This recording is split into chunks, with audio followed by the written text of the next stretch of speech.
Students, your academic services private limited में आपका स्वागत है। इस सेशन में हम जानकारी लेंगे किस प्रकार हम कोरल ड्रॉ को ओपन कर सकते हैं और उसके इंटरफेस के कौन कौन से भाग हैं। तो आइए सबसे पहले डेस्कटॉप पे बने हुए कोरल ड्रॉ X8 के आइकन को आप डबल क्लिक करें। जैसे ही आप डबल क्लिक करते हैं आपके पास कोरल ड्रॉ का यूज़र इंटरफेस ओपन होना शुरू हो जाता है। आपकी कंप्यूटर की स्पीड के अनुसार थोड़ा सा समय ये ले सकता है। यहाँ यदि आप नीचे की तरफ देखें तो आपके पास कोरल ड्रॉ X8 और उसका इनिशियलाइजिंग यूज़र इंटरफेस का मैसेज यहाँ पे अवेलेबल है। जैसे आपके पास कोरल ड्रॉ ओपन होता है तो आपके पास यहाँ पे एक वेलकम स्क्रीन ओपन हो जाती है। आइए सबसे पहले हम कुछ एक चीज़ों को समझते हैं यहाँ पे कोरल ड्रॉ के इंटरफेस से रिलेटेड। सबसे पहले यदि आप ऊपर की तरफ देखें तो Corel Draw X8 64 bit evaluation version लिखा हुआ है। इसका अर्थ ये है कि ये ट्रायल वर्जन है।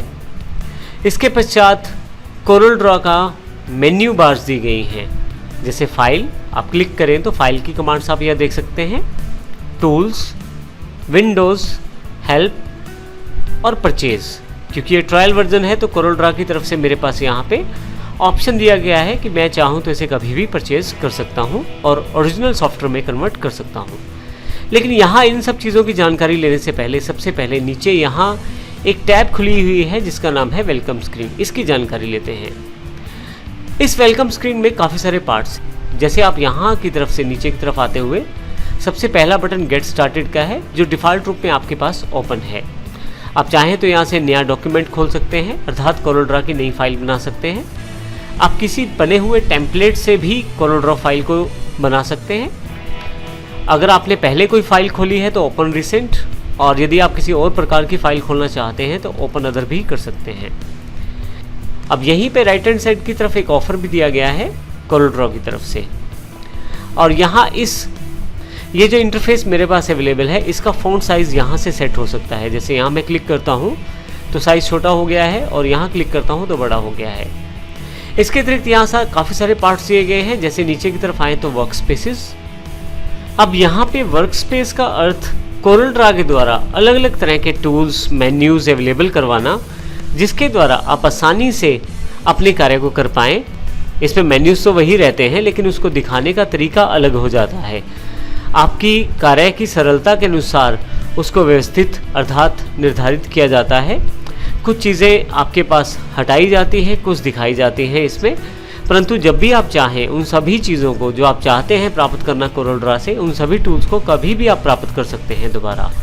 परंतु यहाँ पे वर्क स्पेस का अर्थ केवल इतना है कि अलग वर्क स्पेस अलग तरह के यूज़र को समर्पित है, अलग तरह के यूज़र को मदद करता है कार्य करने में। जैसे लाइट वर्क स्पेस है जो फ्रेशर को प्रयोग करने में मदद करता है, वहीं पे X6 इंस्पायर्ड जो है वो एक्सपीरियंस्ड यूज़र को कार्य करने में मदद करता है। इस प्रकार से अलग अलग तरह के वर्क स्पेसिस आपको अलग अलग प्रकार के एनवायरनमेंट में कार्य करने में मदद करते हैं आपकी स्किल्स के अनुसार। क्लिक करते ही आपके पास वर्क स्पेस अवेलेबल हो जाएंगे।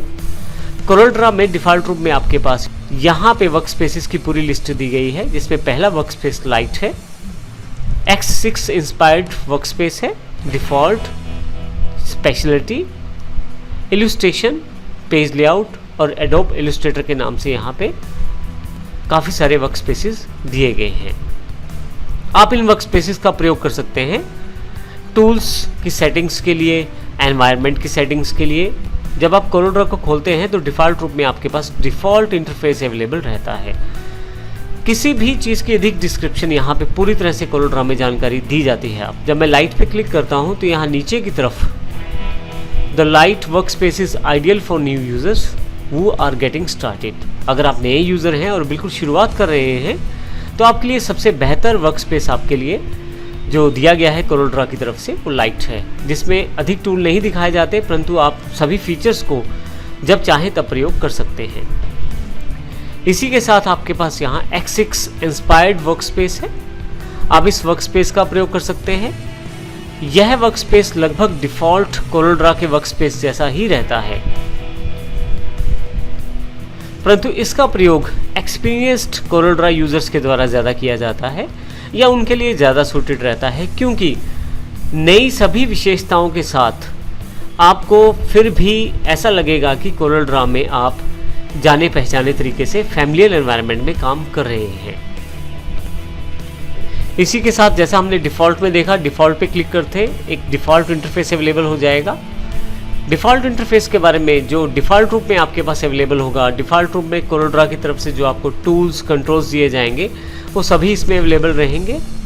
इस तरह से आप बाकी के नीचे इंटरफेसेस को भी सिलेक्ट कर सकते हैं। अभी हम केवल वेलकम स्क्रीन की बात ही कर रहे हैं। इस तरह से यहाँ पे नीचे की तरफ व्हाट्स न्यू, अगर कुछ नई विशेषताएं अवेलेबल हुई हैं कोरोड्रा में तो उसकी जानकारी, अगर आप कुछ सीखना चाहते हैं, लर्निंग चाहते हैं तो आप यहाँ पे क्लिक कर सकते हैं।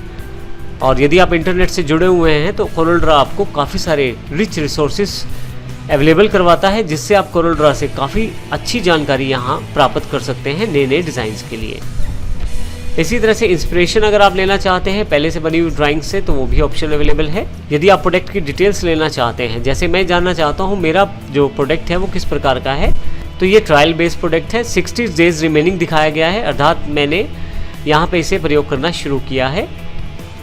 और इसी के साथ अगर आप अधिक और जानकारी चाहते हैं तो गेट मोर भी कर सकते हैं। गेट मोर में क्रिएटिव टूल्स कोरल की तरफ से दिए जाते हैं। ये वेलकम स्क्रीन डिफ़ॉल्ट रूप में आपके पास अवेलेबल रहती है, और अगर मैं इसको हटाना चाहता हूँ तो मैं यहाँ पे इस कॉर्नर पे दिए गए क्लोज बटन से क्लोज कर सकता हूँ। जैसे ही क्लोज करता हूँ मेरे पास वेलकम स्क्रीन बंद हो जाती है।